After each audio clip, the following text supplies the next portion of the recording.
नमस्कार साथियों, स्वागत है आपका अमित जेएनपी पर। मैं हूं अमित चौहान और आप देख रहे हैं यूपीपीएससी का लेटेस्ट पीवाईक्यू सीरीज। आज हम सॉल्व करने जा रहे हैं इकोलॉजी एंड एनवायरनमेंट के सवालों को, जो कि हाल ही की परीक्षाओं में आयोग द्वारा पूछा गया है। इससे पहले हमने जियोग्राफी को कवर किया था। अब इसके आगे हम लोग पर्यावरण एवं पारिस्थितिकी तंत्र को कवर करने जा रहे हैं। तो चलिए शुरू करते हैं। सवाल कह रहा है, भारत सरकार द्वारा किस वर्ष पर्यावरण नियोजन एवं समन्वय की राष्ट्रीय समिति गठित की गई थी? तो देखिए, ये जो national committee on environmental planning and coordination समिति है, इसको भारत सरकार ने 1972 में पर्यावरण संरक्षण नियोजन और विभिन्न विकास कार्यक्रमों में समन्वय स्थापित करने के उद्देश्य से इस समिति की स्थापना की थी। तो कौन सा ईयर था? 1972। 1972 हमें कहाँ दिखाई दे रहा है? ऑप्शन नंबर बी में दिखाई दे रहा है। तो ऑप्शन नंबर बी हमारा सही हो जा रहा है। इस सवाल को आयोग ने 2023 में पूछा हुआ है, तो ध्यान रखे रहिएगा। 1972 में एक और चीज़ हुआ था, स्टॉकहोम सम्मेलन, आपने नाम सुना होगा। उसका जो डेट है वो भी 1972 ही है। तो दोनों का ईयर तो सेम है, लेकिन थोड़ा सा आगे पीछे भारत सरकार वाला पहले आ गया था। स्टॉकहोम जस्ट उसी के कुछ ही समय में हुआ। थोड़ा सा डिस्क्रिप्शन भी इसका देख लेते हैं। सही उत्तर 1972। राष्ट्रीय पर्यावरण नियोजन एवं समन्वय समिति, NCEPC शॉर्ट में इसको बोलते हैं। इसका फुल फॉर्म है national committee on environmental planning and coordination.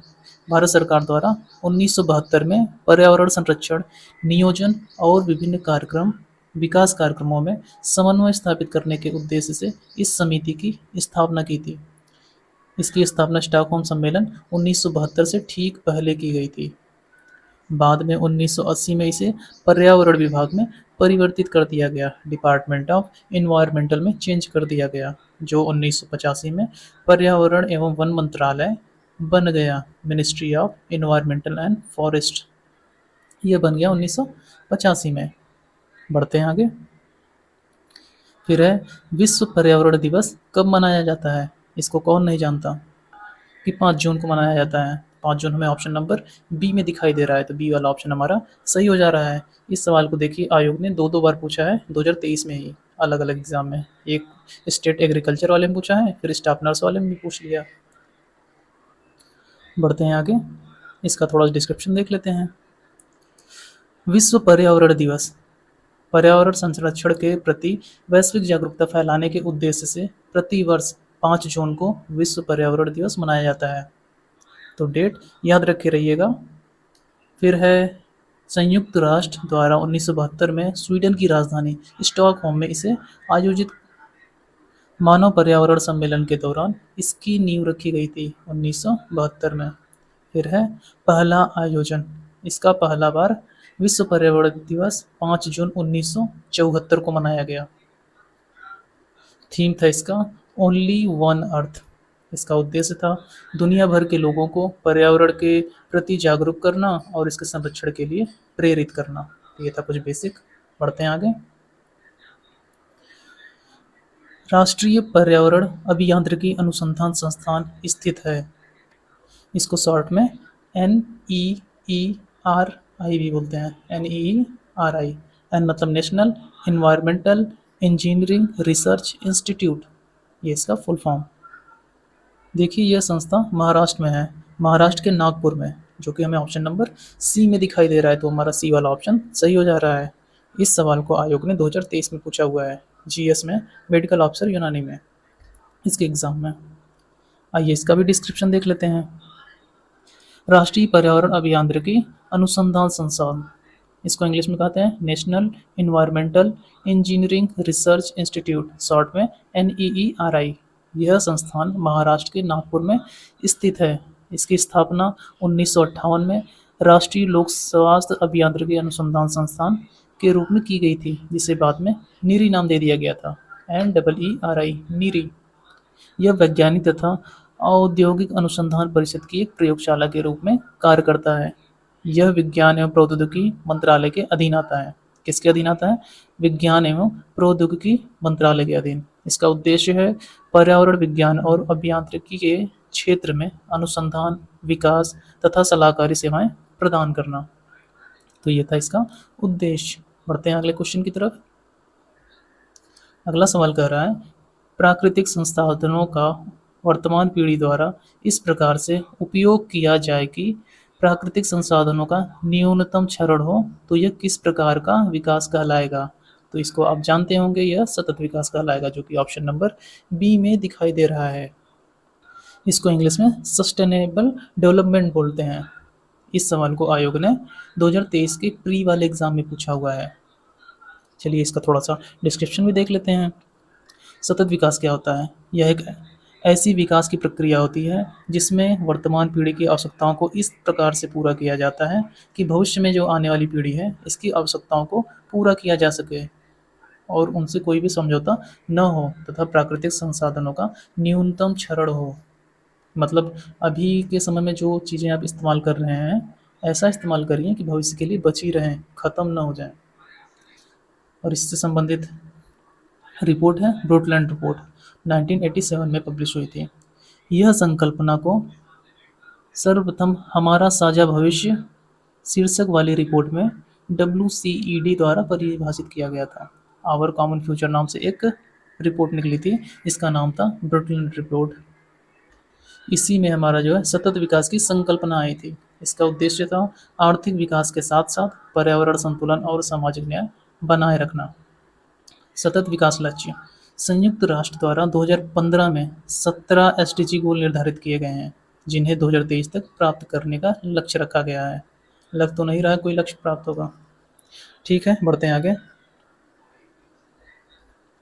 फिर है, निम्नलिखित में से कौन सा जैविक उपक्रम की प्रवस्थाओं का सही क्रम है? तो देखिए इसमें टोटल 6 चरण होते हैं। शुरुआत होता है नगनीकरण से। पहले आता है नगनीकरण, फिर आता है प्रवास, फिर आता है आस्थापन, फिर आता है समेकन, फिर आता है प्रतिक्रिया, फिर आता है स्थिरीकरण। तो इस प्रकार से कौन सा दिख रहा है? नगनीकरण कहाँ दिखाई दे रहा है? किसी में नहीं दिखाई दे रहा है। फिर उसके बाद प्रवास, प्रवास हमें ए में है और बी में है। बाकी का जो ऑप्शन है इसको हम एलिमिनेट कर दे रहे हैं। उसके बाद है आस्थापन। आस्थापन हमें केवल ए वाले ऑप्शन में दिखाई दे रहा है, बाकी ये बी वाला भी एलिमिनेट हो जा रहा है। उसके बाद प्रक्रिया स्थिरीकरण देखने की आवश्यकता भी नहीं है, हम ए वाला सही मान लेंगे। बाकी ये आप जो 6 क्रम है इसको याद रखे रहिएगा। नगनीकरण, प्रवास, आस्थापन, समेकन, प्रतिक्रिया, स्थिरीकरण। इस सवाल को आयोग ने 2024 के प्री वाले एग्जाम में पूछा हुआ है। बढ़ते हैं आगे, इसका डिस्क्रिप्शन भी देख लेते हैं। एफी क्लेम्टस इनके अनुसार जैविक अनुक्रम के मुख्य चरण निम्नलिखित क्रम में होते हैं। वो देखिए 6 क्रम यहाँ पर दिया हुआ है। एक नगनीकरण दिया हुआ है, न्यूटेशन, इसका मतलब होता है वनस्पति रहित नग्न क्षेत्र का बन जाना। फिर होता है प्रवास, माइग्रेशन, बीज या फिर बीजाणुओं का नए क्षेत्र में आगमन होना। फिर आस्थापन, ईसीज, देखिए प्रोनाउंसिएशन में अगर कोई मिस्टेक हो तो उसको आप ध्यान रखे रहिएगा। ईसीज, यह जीवों या पौधों के उस नए पर्यावरण में सफलतापूर्वक स्थापित होना और बढ़ना इसमें शामिल होता है। फिर लास्ट फोर्थ है समेकन या फिर प्रतिस्पर्धा, यह प्रजातियों की संख्या बढ़ना और संसाधनों के लिए प्रतिस्पर्धा होना इसमें शामिल होता है, मतलब कि कंपटीशन होता है यहाँ पे। फिर है प्रतिक्रिया, रिएक्शन, जीवों की गतिविधियों के कारण पर्यावरण में परिवर्तन आ जाता है, कुछ चेंज हो जाता है वहाँ पे। और फिर लास्ट में है स्थिरीकरण, एक चरम या स्थायी समुदाय का निर्माण हो जाता है उस स्थान पर। तो ये था जैविक अनुक्रम के मुख्य चरण। बढ़ते हैं आगे अगले क्वेश्चन की तरफ। अभिकथन और कारण वाला सवाल है। अभिकथन कह रहा है, विषुवतीय बायोम सबसे घना एवं सर्वाधिक जैव भार वाला वन बायोम है। कारण कह रहा है, विषुवतीय वन क्षेत्र में वर्ष भर उच्च वर्षा एवं उच्च तापमान होता है।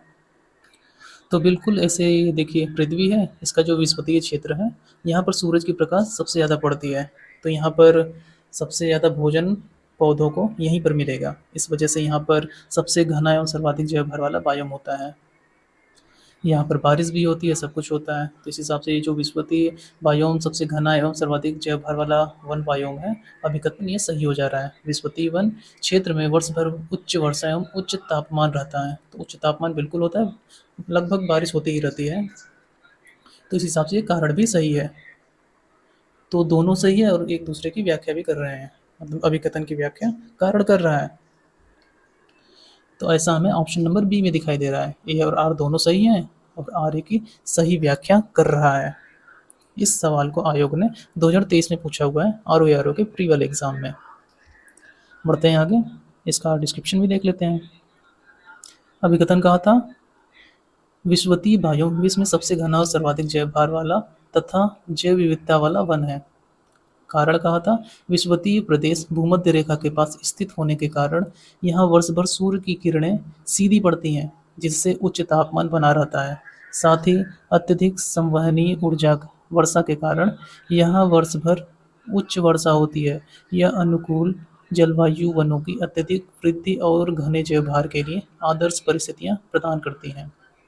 चूँकि वर्ष भर मिलने वाली उच्च वर्षा और उच्च तापमान ही इस बायोम के अत्यधिक घने होने और सर्वाधिक जैवभार होने के मुख्य कारण हैं।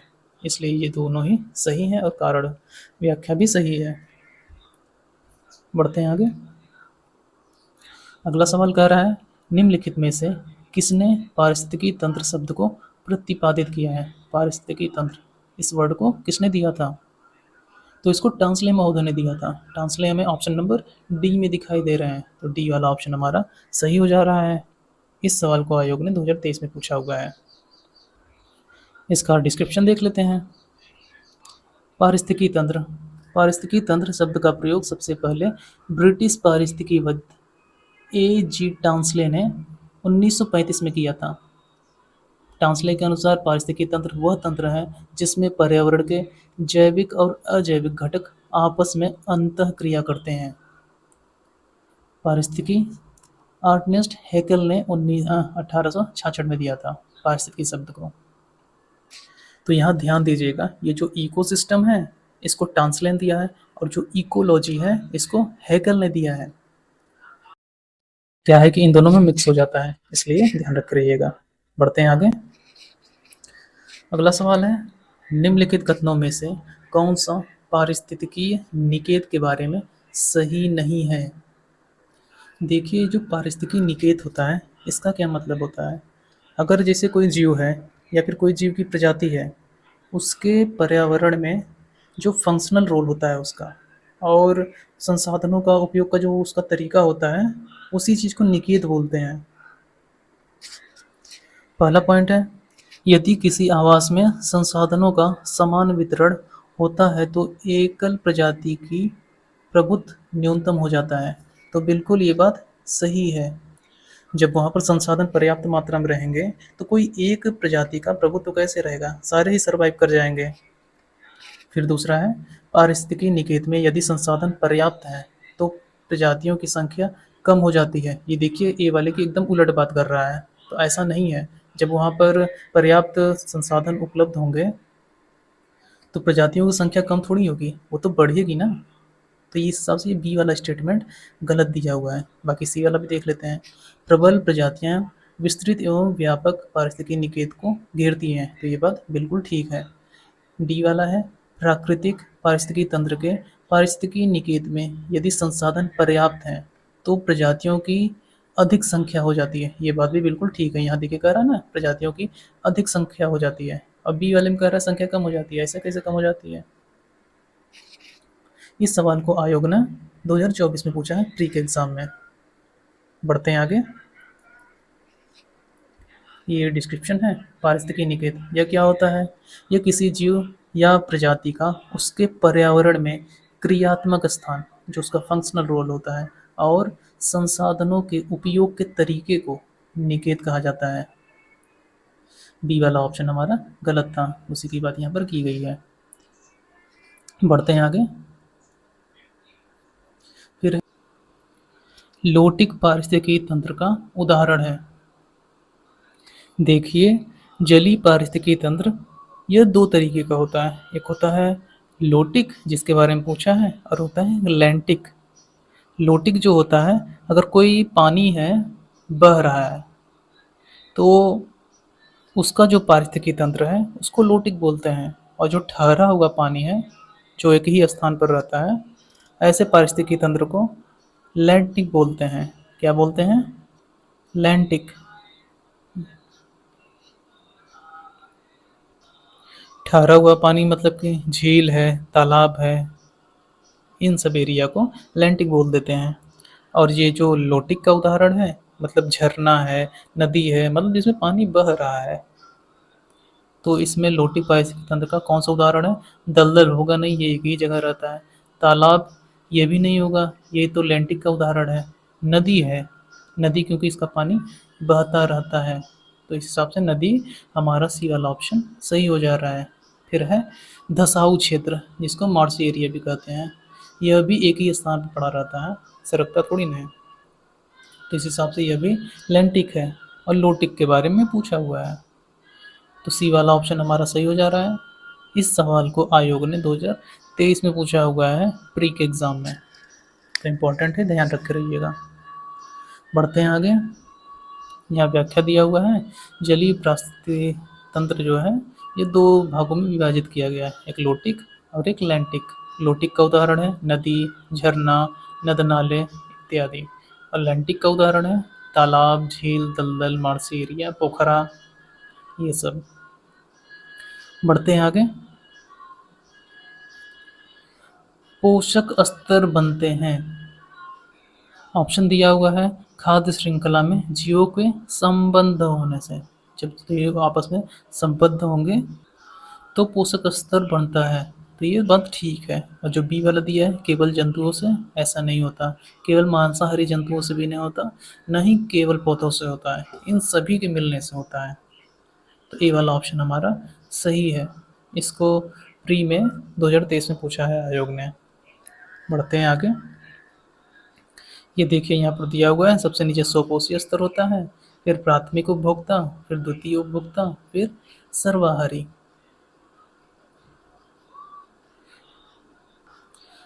यहाँ परिभाषा दिया हुआ है, खाद्य श्रृंखला का प्रत्येक चरण या स्तर एक पोषक स्तर कहलाता है। पोषक स्तरों का जो निर्माण है, पोषक स्तर किसी एक जीव या वर्ग से अकेला नहीं बन सकता। जब विभिन्न जीव भोजन और ऊर्जा के प्रवाह के लिए एक दूसरे से जुड़ते हैं तब यह संरचना कहलाती है। पोषक स्तर, वर्ग और उसका उदाहरण दिया हुआ है नीचे। प्राथमिक पोषक स्तर, इसमें स्वपोषी उत्पादक आते हैं, जैसे कि हरे पौधे हैं, घास है। फिर दूसरा है द्वितीय पोषक स्तर, जिसको T2 बोल देते हैं, ये प्राथमिक उपभोक्ता होते हैं। इसमें शाकाहारी जीव आ जाते हैं, जैसे हिरन है, कीड़ा है। फिर उसके बाद है तृतीय पोषक स्तर, इसमें द्वितीय उपभोक्ता आ जाते हैं। द्वितीय उपभोक्ता में कौन कौन आता है? मांसाहारी जीव आते हैं, सर्वाहारी जीव भी आते हैं, मनुष्य भी आता है, मेंढक भी आता है।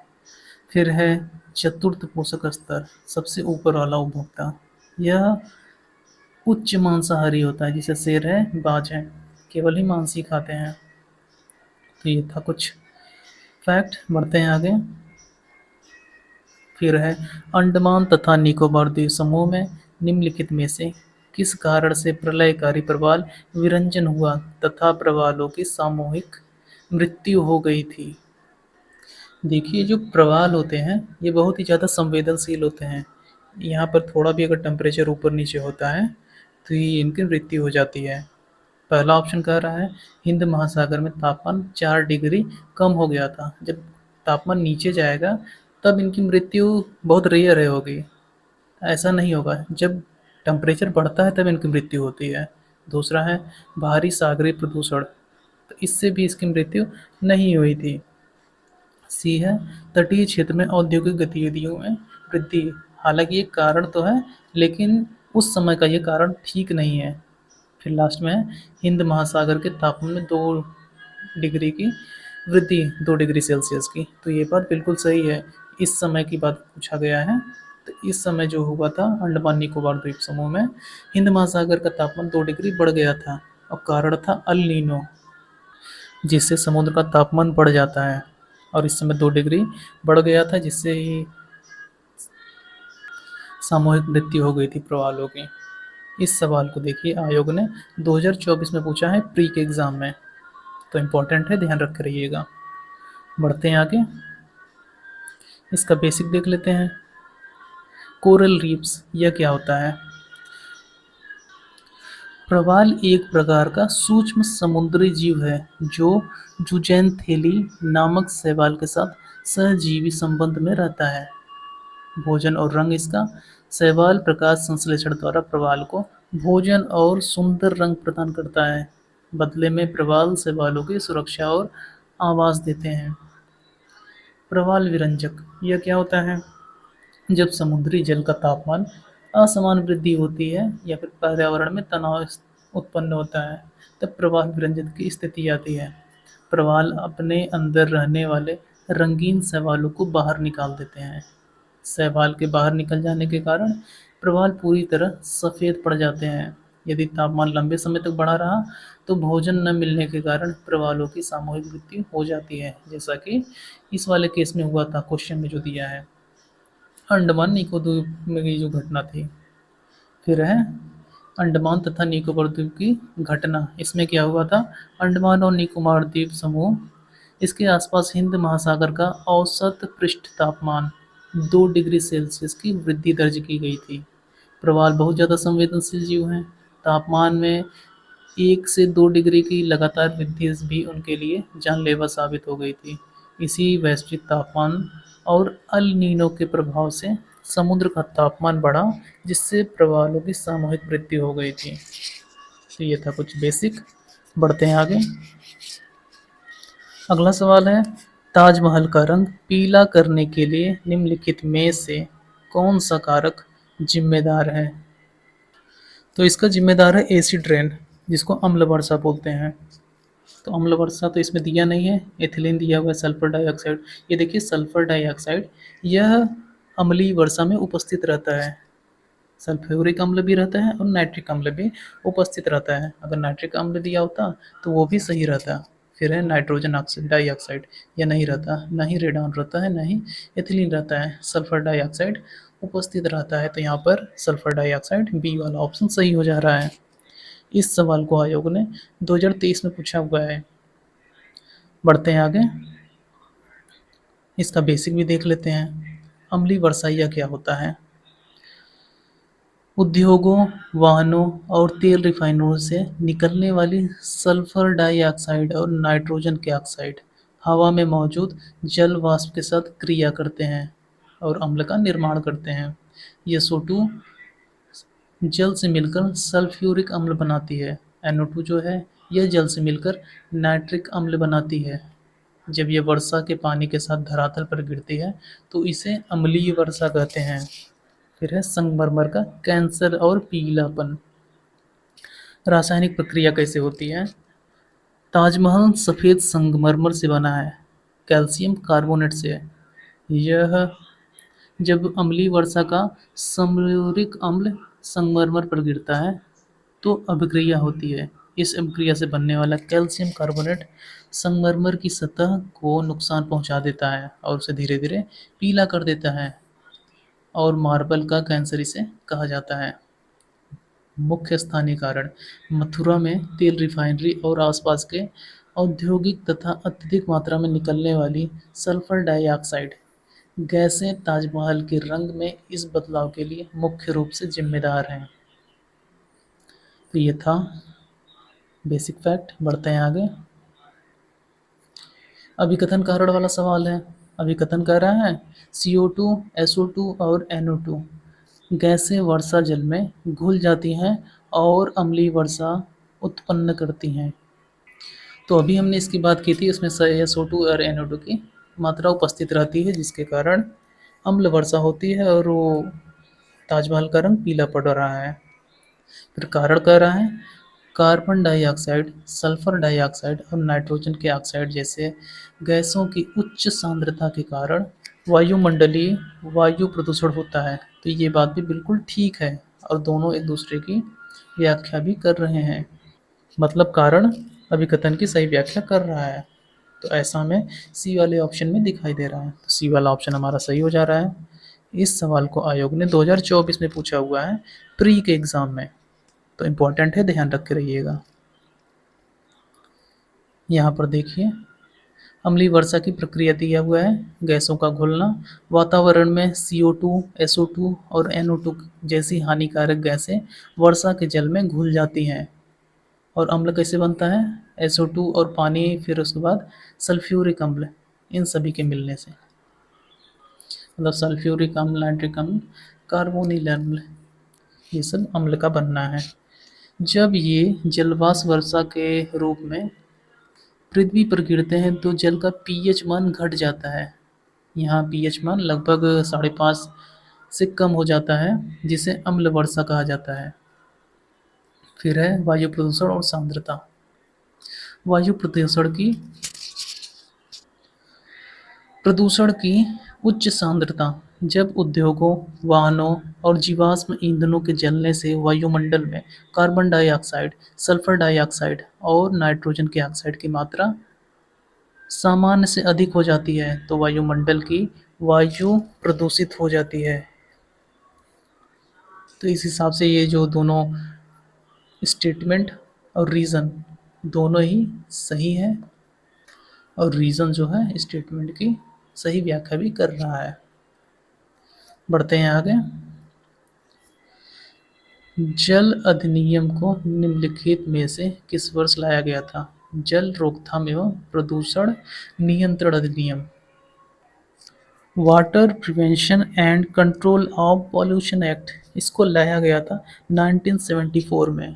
तो 1974 हमें ऑप्शन नंबर बी में दिखाई दे रहा है, तो बी वाला ऑप्शन हमारा सही हो जा रहा है।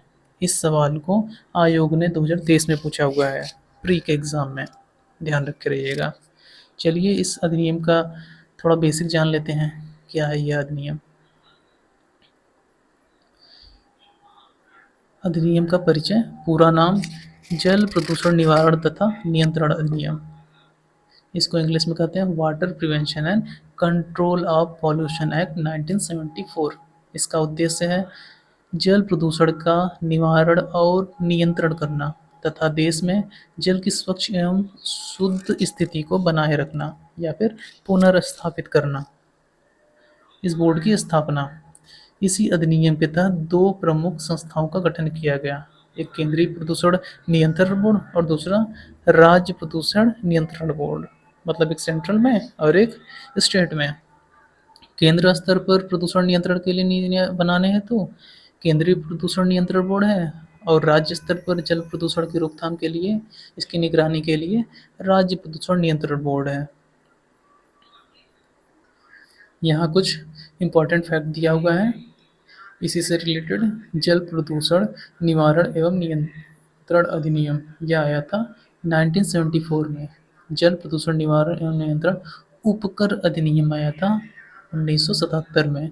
फिर वन संरक्षण अधिनियम 1980 में आया। वायु प्रदूषण निवारण तथा नियंत्रण अधिनियम एक 1981 में भी आया। यहाँ पर देखिए जल वाला है और वायु वाला 81 में है। फिर है पर्यावरण संरक्षण अधिनियम 1986 में आया था। तो इन सारे डेट को आप याद रखे रहिएगा, एग्ज़ाम में अक्सर पूछा जा रहा है ये सब। फिर अगला है बायोलॉजिकल ऑक्सीजन डिमांड किसके लिए एक मानक मानदंड है? तो देखिए जो बीओडी होता है ये पानी का चेक किया जाता है, तो किसी ऑप्शन में ऐसा दिख रहा है? पहला है वन पारिस्थितिकी तंत्रकों में ऑक्सीजन के स्तर की संगणन के लिए, तो वन पारिस्थितिकी के लिए नहीं किया जाता। फिर है रक्त में ऑक्सीजन के लिए, तो रक्त में ऑक्सीजन के लिए भी नहीं किया जाता। फिर है ऊंचे स्थान वाले क्षेत्र में ऑक्सीजन की जांच के लिए, यहाँ भी नहीं किया जाता।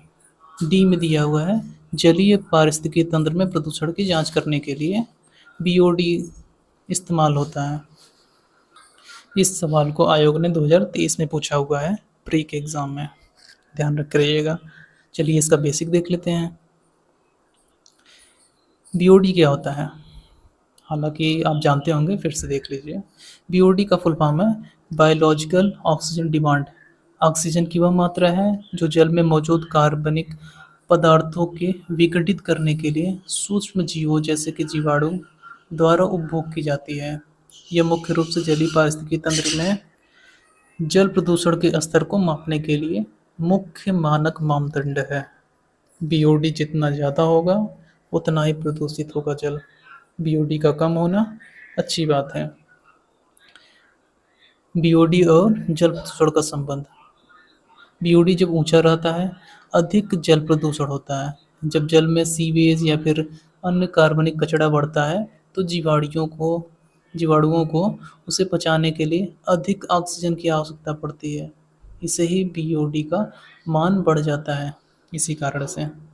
फिर है घुलित ऑक्सीजन। डिसॉल्व ऑक्सीजन जो होता है इसकी कमी हो जाती है। जल में बीओडी बढ़ने से पानी में घुली हुई ऑक्सीजन कम हो जाती है जिससे मछली और अन्य जलीय जीवों का दम घुटने लगता है और मछलियां मर जाती हैं। फिर है सुपोषण से संबंध इसका। जब नदियाँ या तालाबों में पोषक तो अत्यधिक बढ़ जाता है जैसे नाइट्रोजन और फास्फोरस तो यहाँ पर शैवाल तेजी से बढ़ने लगते हैं। आपने देखा होगा वो जलकुंभ भी आपने देखा होगा। अगर कहीं पर पड़ गया तो पूरा तालाब उसी से भर जाता है और उसमें मछलियाँ मर जाती हैं बाद में, क्योंकि वहाँ का बीओडी बहुत हाई लेवल हो जाता है। पानी में ऑक्सीजन की मात्रा एकदम लो हो जाती है।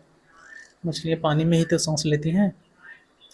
इन शैवालों के मरने के बाद जीवाणु इनके अपघटन के लिए जल की अधिकांश ऑक्सीजन सोख लेते हैं जिससे बीओडी बढ़ जाता है। बीओडी मतलब बायोलॉजिकल ऑक्सीजन डिमांड। बढ़ते हैं आगे। अगला सवाल कह रहा है कि निम्नलिखित में से कौन सा बायोडिग्रेडेबल प्रदूषक नहीं है। बायोडिग्रेडेबल प्रदूषक नहीं है पूछा है। मतलब कि अगर कोई चीज़ है वह प्रकृति में जब वापस जा रही है सड़ गल कर फिर से मिट्टी बन जाए, इस तरीके का। ऐसा गुण किसके अंदर नहीं है? मूत्र है पहला, तो बिल्कुल ये तो मिट्टी में जाकर मिट्टी बन जाता है आसानी से। फिर है कीटनाशक, तो ये देखिए ये समस्या करता है, ये आसानी से सूक्ष्मजीवों द्वारा विघटित नहीं होता। फिर है घरेलू अपशिष्ट, ये आसानी से हो जाता है। फिर मल पदार्थ, ये तो और आसानी से हो जाता है। तो इसमें जो कीटनाशक है यही बायोडिग्रेडेबल प्रदूषक नहीं है, बाकी के सारे हैं। तो बी वाला ऑप्शन हमारा सही हो जा रहा है। इस सवाल को आयोग ने 2023 में पूछा हुआ है प्री के एग्ज़ाम में। चलिए इसका थोड़ा बेसिक भी देख लेते हैं। बायोडिग्रेडेबल यह क्या होता है? परिभाषा दिया हुआ है वे अपशिष्ट पदार्थ जो प्राकृतिक रूप से सूक्ष्म जीवों जैसे जीवाणु और कवक द्वारा सड़कर अपघटित होकर पर्यावरण में आसानी से मिल जाते हैं। उदाहरण के लिए जो मूत्र दिया हुआ था, मल पदार्थ, रसोई का कचरा, छिलका विलका जो रहता है, कागज, पत्तियाँ, ये सब ये पर्यावरण के लिए दीर्घकालिक पैदा नहीं करती हैं। मतलब आज ज़मीन में इसे गाड़ फेंक दीजिए, कुछ समय बीतेगा उसके बाद वो खराब होकर मिट्टी बन जाएगा और वापस प्रकृति में मिल जाएगा, नुकसान नहीं करता। फिर है नॉन बायोडिग्रेडेबल, गैर जीव निम्नीकरण प्रदूषक। ये वे पदार्थ होते हैं जो सूक्ष्म जीवों द्वारा विघटित नहीं होते हैं या फिर जिन्हें गलाने में बहुत लंबा समय लगता है, सैकड़ों वर्ष लग जाते हैं। उदाहरण के लिए कीटनाशक, प्लास्टिक, सीसा, भारू धातुएं जैसे कि पारा हो गया, शीशा हो गया, ये सभी। इससे नुकसान क्या होता है? हानिकारक मिट्टी और जल निकायों में वर्षों तक जमा रहने से यह खाद्य श्रृंखला में प्रवेश करके जीवों को नुकसान पहुंचाते हैं, तो ये इससे खतरा हो जाता है। बढ़ते हैं अगले क्वेश्चन की तरफ। इसमें कहा है राष्ट्रीय उद्यानों में आनुवांशिक विविधता का रखरखाव किया जाता है। पहला ऑप्शन है इन शूट संरक्षण द्वारा, तो बिल्कुल राष्ट्रीय उद्यानों में आनुवांशिक विविधता का रखरखाव इन शूट संरक्षण द्वारा ही किया जाता है। पहला वाला ऑप्शन हमारा सही हो जा रहा है। अब ये इंसूट क्या होता है? इंसूट मतलब होता है जैसे कोई पौधा है या कोई जानवर है, उसे उसी के जो प्राकृतिक आवास हैं वहीं पर अगर उनको संरक्षित कर दिया जाए तो उसे इंसूट कहते हैं। इंसूट संरक्षण। तो ये जो राष्ट्रीय उद्यान होते हैं ये एक तरीके से उनका जो प्राकृतिक घर होता है वो संरक्षित किया जाता है। वहाँ पर जीव जंतु आपस में प्राकृतिक तरीके से ही रहते हैं। वहाँ पर मनुष्य एक सीमा तक ही जाते हैं। वहाँ पर बहुत ज़्यादा मानवीय हस्तक्षेप नहीं किया जाता। केवल रख रखाव के लिए ही मानवीय हस्तक्षेप वहाँ पर होता है। अगर मान लीजिए कोई जीव है, उसे कोई प्रॉब्लम है, वो संकटग्रस्त में है, अगर उसे उसे के उसके आवाज़ से बाहर निकाल कर एक मानव निर्मित क्षेत्र में रख दिया जाए, मतलब उसको सुरक्षित रखने के लिए। वहाँ पर उसको संकट था और यहाँ पर उसको संकट नहीं रहेगा। एक आर्टिफिशियल जगह है जो बिल्कुल उसी के घर जैसा है, केवल सुरक्षा के लिए इसको बाहर रख दिया गया है। तो इसको बोलते हैं एक्स सूट संरक्षण, जो कि बी वाले ऑप्शन में दिया हुआ है। मतलब कि अगर खुद के घर में उनको संरक्षित कर दिया जाए तो इन सूट, अगर उनके घर से बाहर निकाल कर किसी दूसरी जगह पर उन्हें सुरक्षित कर दिया जाए तो ये एक्स सूट संरक्षण हो जाता है। तो राष्ट्रीय उद्यानों में इन सूट का यूज़ किया जाता है। इस सवाल को आयोग ने 2023 में पूछा हुआ है प्री के एग्ज़ाम में। बढ़ते हैं आगे, इसका बेसिक देख लेते हैं। इन सूट संरक्षण, स्वस्थानीय संरक्षण, जब पौधे या फिर वन्य जीवों को उनके प्राकृतिक आवास में ही संरक्षित कर दिया जाता है तो इन्हें इंसूट कहते हैं या फिर स्वस्थानीय संरक्षण कहते हैं। इसके उदाहरण हैं राष्ट्रीय उद्यान, नेशनल पार्क, वन्य जीव अभ्यारण्य, वाइल्ड लाइफ सेंचुरीज, जैव मंडल आरक्षित क्षेत्र, बायो रिजर्व, बायोस्फीयर रिजर्व्स। फिर है पवित्र उत्पन्न, उपवन, स्कैर्ड ग्रुप्स। राष्ट्रीय उद्यानों में प्रजातियों और उनकी आनुवंशिक विविधता की रखरखाव प्राकृतिक वातावरण में ही होता है, इन सूट में। और जो एक सूट है अभी इसके बाद की थी, तो उनका जो प्राकृतिक वातावरण था यहाँ से निकाल कर हम एक मानव निर्मित वातावरण में रख देते हैं, लेकिन रहता है उन्हीं के घर जैसा। इसकी परिभाषा है जब संकटग्रस्त जीवों या फिर वनस्पतियों को उनके प्राकृतिक आवास से बाहर निकालकर किसी मानव निर्मित विशिष्ट स्थान पर सुरक्षित रखा जाता है तो इसे एक सूट संरक्षण कहते हैं। जैसे कि चिड़ियाघर, वनस्पति उद्यान, जीन बैंक, क्रोयो प्रिविजन्स, इन सभी को एक सूट का उदाहरण है। तो बढ़ते हैं आगे।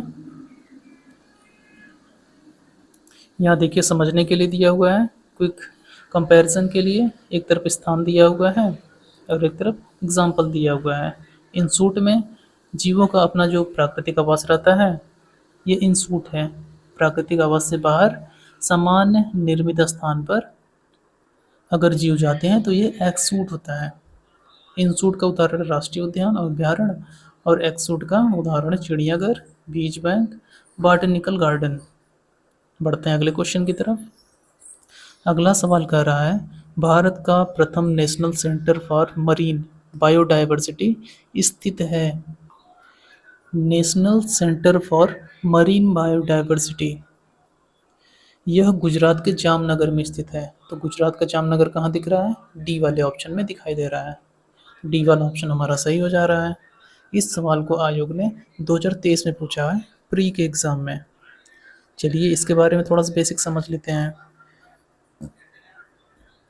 National centre for marine biodiversity, इसका ये फुल फॉर्म है, मतलब राष्ट्रीय समुद्री जैव विविधता केंद्र। यह जामनगर में स्थित है। इसका क्या महत्व है? यह भारत में तटीय और समुद्री जैव विविधता के संरक्षण और प्रबंधन के लिए स्थापित पहला अपनी तरह का शोध संस्थान है, रिसर्च सेंटर है यह। जामनगर को ही यहाँ पर चुना गया था, हो सकता है सवाल पूछ ले ऐसा। जामनगर के पास ही कच्छ की खाड़ी में भारत का पहला समुद्री राष्ट्रीय उद्यान स्थित है। यहाँ प्रवाल भित्तियाँ, मैंग्रोव और कई दुर्लभ समुद्री प्रजातियाँ पाई जाती हैं, जिससे यह केंद्र शोध के लिए बहुत ही इम्पोर्टेंट हो जाता है। यहाँ पर क्या क्या मिलता है, जैसे डुगोंग, समुद्री कछुए, ये सब यहाँ पर आसानी से मिल जाते हैं। फिर इसका मुख्य उद्देश्य क्या है? तटीय पारिस्थितिकी तंत्र की सुरक्षा करना और वहाँ पर अध्ययन करना, कोस्टल इकोसिस्टम का, समुद्री जीवों की प्रजातियों का दस्तावेजीकरण और संरक्षण करना। Triple P public private partnership model के तहत तटीय क्षेत्र के सतत विकास में योगदान देना। तो ये सब इसका मुख्य उद्देश्य है। बढ़ते हैं आगे। इसमें कहा है कि निम्नलिखित में से कौन सा कारक जैव विविधता के ह्रास के लिए सर्वाधिक महत्वपूर्ण कारक है। पहला ऑप्शन है कीट नियंत्रण। तो ऐसा नहीं है, कीट नियंत्रण के कारण सर्वाधिक महत्वपूर्ण कारक नहीं है यह। दूसरा है प्राकृतिक वास का विनाश। तो ये देखिए, प्राकृतिक वास अगर समाप्त हो जाएगा तो कहाँ से जैव विविधता रहेगी। जैव विविधता तभी रहती है ना जब उनका प्राकृतिक घर बना रहता है। वो कहाँ जाएंगे, वो मानव की तरह अपना घर अलग से तो बना नहीं देते, प्लाट खरीद के कमाते तो हैं नहीं अलग से। तो उनका जो प्राकृतिक वास है अगर वो विनाश हो जाएगा तो जैव विविधता का नुकसान हो जाता है। बाकी ये परभक्षियों पर नियंत्रण ये भी है, लेकिन अल्प मात्रा में। आनुवांशिक आत्मसातकरण ये भी नहीं है। इस सवाल को आयोग ने 2023 में पूछा हुआ है। तो इस हिसाब से हमारा बी वाला ऑप्शन सही हो जा रहा है। बढ़ते हैं आगे। यहाँ बेसिक दिया हुआ है, जैव विविधता का ह्रास यह क्या होता है। पृथ्वी पर पाए जाने वाले विभिन्न प्रकार के जीवों, वनस्पतियों और उनके पारिस्थितिकी तंत्र में आ रही कमी या फिर विनाश को जैव विविधता का ह्रास कहते हैं। दूसरा है प्राकृतिक वास का विनाश होना। यह क्या है। तो जो जीवों का अपना घर होता है, उनका जो प्राकृतिक आवास होता है, उन सभी का विनाश और विखंडन जैव विविधता का ह्रास के लिए सबसे प्रमुख और प्राथमिक कारण है। इसमें मुख्य कारण है वनों की अंधाधुंध कटाई, शहरों और औद्योगिकरण, मतलब शहरीकरण और औद्योगिकरण, कृषि योग्य भूमि का विस्तार करना, सड़कों और बांधों का निर्माण करना। जब जीवों का अपना घर ही नष्ट हो जाएगा तो उनके पास भोजन और प्रजनन के लिए साधन ही नहीं बचेंगे, तो धीरे धीरे विलुप्त हो जाएंगे। एनसीईआरटी में 4 कारण दिया हुआ है द एबल क्वार्टर में। पहला कारण दिया है एनसीईआरटी में आवास क्षति और विखंडन, ये सबसे मेन कारण है। दूसरा है अतिदोहन, प्राकृतिक आवास का अत्यधिक दोहन करना, जैसे शिकार करना, लकड़ी काटना, ये सब। फिर है विदेशी प्रजातियों का आक्रमण, बाहर से जो प्रजातियां आ जाती हैं उनके द्वारा स्थानीय जीवों को विस्थापित करना, जैसे कि जलकुंभी आ गई, गाजर घास आ गई। जलकुंभी आप देखें ना, तालाब में अगर एक लग जाता है तो धीरे धीरे पूरा तालाब ऐसे फैल जाता है, वहाँ बाकी कुछ नहीं होता, सिर्फ जलकुंभी ही रह जाती है। फिर लास्ट में है सहविलुप्तता, किसी एक जीव के विलुप्त होने पर उस पर निर्भर दूसरे जीव का भी स्वतः विलुप्त हो जाना। तो ये सभी मुख्य कारण हैं जिसको एनसीईआरटी ने बताया हुआ है। बढ़ते हैं आगे। निम्नलिखित में से कौन सी एक ग्रीन हाउस गैस है। पहला ऑप्शन है नाइट्रोजन। तो देखिए ये ग्रीन हाउस गैस नहीं है, हाइड्रोजन भी नहीं है, ऑक्सीजन भी नहीं है। ये जो बी वाला ऑप्शन है कार्बन डाइऑक्साइड, यह हमारा ग्रीन हाउस गैस है। तो बी वाला ऑप्शन हमारा सही हो गया। इस सवाल को आयोग ने 2023 में पूछा हुआ है। बढ़ते हैं आगे। यहाँ पर बेसिक है, बेसिक भी देख लेते हैं। ग्रीन हाउस गैस यह क्या होता है। जो गैसें पृथ्वी से उत्सर्जित होने वाली दीर्घ तरंग तापीय विकिरण इनको एब्जॉर्ब कर लेती है, उन्हें वापस धरातल की ओर पुनः विकृत करती है, उन्हें ग्रीन हाउस गैसें कहते हैं। इससे पृथ्वी के निचले वायुमंडल का तापमान बढ़ जाता है और पृथ्वी गर्म हो जाती है, इसको ग्लोबल वार्मिंग कहते हैं। प्रमुख ग्रीन हाउस गैसें कौन कौन सी हैं। जलवाष्प है, कार्बन डाइऑक्साइड है, मीथेन, नाइट्रस ऑक्साइड, ओजोन और फिर क्लोरोफ्लोरोकार्बन्स हैं। तो ये है मेजर ग्रीन हाउस गैसेस। बढ़ते हैं आगे। फिर है ग्रीन हाउस गैस उत्सर्जन में कटौती के संबंध में जलवायु परिवर्तन पर अंतर सरकारी पैनल किस पर जोर देता है। आईपीसीसी, आईपीसीसी का फुल फॉर्म होता है inter governmental panel on climate change. यह किस पर जोर देता है। पहला है पॉइंट क्रमिक और सीमित कटौती पर्याप्त है। तो यहाँ पर क्रमिक और सीमित कटौती की बात नहीं की जाती है, यहाँ पर तेजी से और निरंतर कटौती की बात की जाती है। तो ये पहला वाला पॉइंट गलत दिया हुआ है, पहला वाला स्टेटमेंट हम गलत कर दे रहे हैं इसको। फिर जो दूसरा लिखा है, गहरी, तीव्र और निरंतर कटौती आवश्यक है। ये देखिए फर्स्ट वाले का एकदम उलट बात कर रहा है, जो कि सही बात कर रहा है, गहरी, तीव्र और निरंतर कटौती आवश्यक है। इस हिसाब से हमारा दूसरा वाला स्टेटमेंट सही है और पहला वाला गलत है। तो केवल दूसरा सही है, तो हमें ऑप्शन नंबर ए में दिखाई दे रहा है केवल दो। तो ए वाला ऑप्शन हमारा सही हो जा रहा है। इस सवाल को आयोग ने 2024 में पूछा हुआ है प्री के एग्जाम में। चलिए इसका बेसिक देख लेते हैं। आईपीसीसी यह क्या होता है? आईपीसीसी मतलब inter governmental panel on climate change. यह संयुक्त राष्ट्र की एक प्रमुख संस्था है जो जलवायु परिवर्तन, इसके प्रभावों और इससे निपटने के उपायों का वैज्ञानिक मूल्यांकन करती है। आईपीसीसी की रिपोर्ट का मुख्य निष्कर्ष क्या था? गहरी, तीव्र और निरंतर कटौती की बात की थी।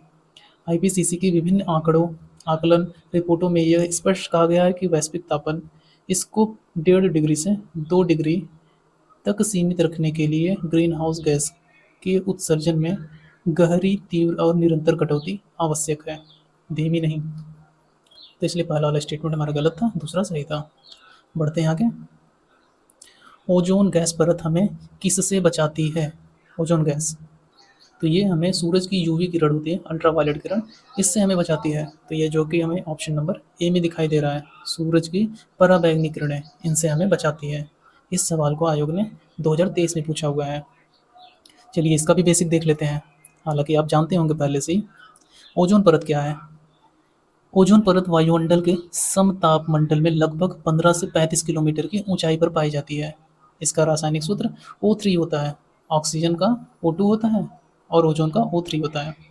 पराबैंगनी किरणें ये इससे सुरक्षा देती हैं। ओजोन परत सूर्य से आने वाली हानिकारक पराबैंगनी विकिरणों को अवशोषित कर लेती हैं और इन्हें पृथ्वी की सतह तक पहुंचने नहीं देती हैं। इसलिए इसे पृथ्वी की सुरक्षा छतरी या फिर प्राकृतिक सनस्क्रीन भी कहा जाता है। पराबैंगनी किरणें का नुकसान क्या है? यदि ओजोन परत न हो और यूवी किरण सीधे पृथ्वी पर पहुंच जाए तो क्या होगा? मनुष्य में त्वचा का कैंसर, मोतियाबिंद, ये सब बीमारियां बहुत ही बढ़ जाएंगी। प्रतिरक्षा प्रणाली बहुत कमजोर हो जाएगी। पौधे और जलीय जीवों का भारी नुकसान हो जाएगा। तो ये सब प्रभाव पड़ेगा। बढ़ते हैं आगे। अगला सवाल कह रहा है, पराबैंगनी विकिरण को अवशोषित करने वाली ओजोन परत किस वायुमंडलीय स्तर में स्थित है? तो अभी हमने बात किया था इससे पहले वाले क्वेश्चन में समताप मंडल में था, तो समताप मंडल हमें बी वाले ऑप्शन में दिखाई दे रहा है।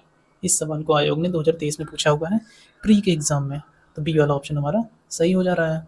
बढ़ते हैं आगे, इसका बेसिक देख लेते हैं। समताप मंडल में ओजोन जो होती है, वायुमंडल की जो दूसरी परत है ये क्षोभ मंडल है। इसके ऊपर में स्थित लगभग 15 से 50 किलोमीटर तक यह परत स्थित होती है। पृथ्वी की कुल ओजोन का लगभग 90% भाग समताप मंडल में पाया जाता है, विशेष रूप से 15 से 35 किलोमीटर की ऊंचाई पर, जिसे अच्छी ओजोन कहा जाता है। गुड ओजोन इसी को कहते हैं। लेकिन यही ओजोन अगर इस परत के नीचे आ जाए, क्षोभ मंडल में आ जाए, तो उसे बैड ओजोन कह देते हैं। तो इस फैक्ट को आप याद रख के रहिएगा। फिर है ओजोन की मुख्य परतें। पहला परत है क्षोभ मंडल। क्षोभ मंडल यह सबसे नीचे वाली परत होती है। मौसम संबंधी सभी घटनाएं इसी मंडल में होती हैं, क्षोभ मंडल में। यहाँ पर वर्षा होता है, बादल बनता है, आंधी आती है, सब कुछ यही होता है। इसके ऊपर है समताप मंडल। यहाँ पर तापमान लगभग समान रहता है और बादल और मौसम संबंधी घटनाएं मुक्त होने के कारण हवाई जहाज उड़ाने के लिए बेहतर जगह होती है। ओजोन परत भी यहीं पर पाई जाती है। फिर इससे ऊपर होता है मध्य मंडल। यह सबसे ठंडा परत है। अंतरिक्ष से आने वाले उल्कापिंड यहीं जलकर नष्ट हो जाते हैं मध्य मंडल में। तो ये सवाल भी आपसे पूछ सकता है कि अंतरिक्ष से आने वाले उल्कापिंड कहाँ जलकर नष्ट होते हैं, कौन से मंडल में? तो ये मध्य मंडल में ही जलकर नष्ट हो जाते हैं। फिर है तापमंडल या फिर आयन मंडल। रेडियो तरंगों का परावर्तन यहीं से हो जाता है, तापमंडल से। फिर लास्ट में है बहिर्मंडल। वायुमंडल की सबसे बाहरी और पतली परत होती है बहिर्मंडल। बढ़ते हैं आगे। निम्नलिखित कथनों पर विचार कीजिए। पहला है, प्रोजेक्ट टाइगर की शुरुआत भारत सरकार द्वारा 1973 में की गई थी। और दूसरा है, भारत में कुल बाघ टाइगर अभ्यारण्य 2023 तक 53 हैं। तो यहाँ पर दोनों ही स्टेटमेंट सही दिया गया है। पहला स्टेटमेंट 1973 में भारत सरकार द्वारा प्रोजेक्ट टाइगर की शुरुआत की गई थी। और कहाँ से की गई थी? इसका पहला वाला जो नेशनल पार्क था वह था उत्तराखंड का जिम कॉर्बेट नेशनल पार्क, यहाँ से इसकी शुरुआत करी गई थी। और दूसरा स्टेटमेंट में 53 अभ्यारण्य है, तो ये बात भी बिल्कुल सही है 2023 के आंकड़ों के हिसाब से। अब तक भारत में कुल 53 टाइगर रिजर्व हैं। 53वां कौन सा था? रानीपुर बाघ अभ्यारण्य था, जो कि उत्तर प्रदेश में पड़ता है। तो इसको याद रखे रहिएगा। तो इस हिसाब से दोनों ही सही है और हमें सही उत्तर का चयन करना था। तो इसमें जो ऑप्शन नंबर बी है, 1 और 2 दोनों ही सही है। ये वाला ऑप्शन हमारा सही हो जा रहा है। इस सवाल को आयोग ने 2023 में पूछा हुआ है एपीएस के एग्जाम में। बढ़ते हैं आगे। थोड़ा इसका बेसिक दिया हुआ है प्रोजेक्ट टाइगर के बारे में। भारत सरकार द्वारा प्रोजेक्ट टाइगर की शुरुआत 1 अप्रैल 1973 को उत्तराखंड के जिम कॉर्बेट नेशनल पार्क से की गई थी। इसका उद्देश्य था बाघों की घटती संख्या को रोकना और उनके प्राकृतिक आवासों को संरक्षित करना। इसके पीछे कौन सी नोडल एजेंसी काम करती है?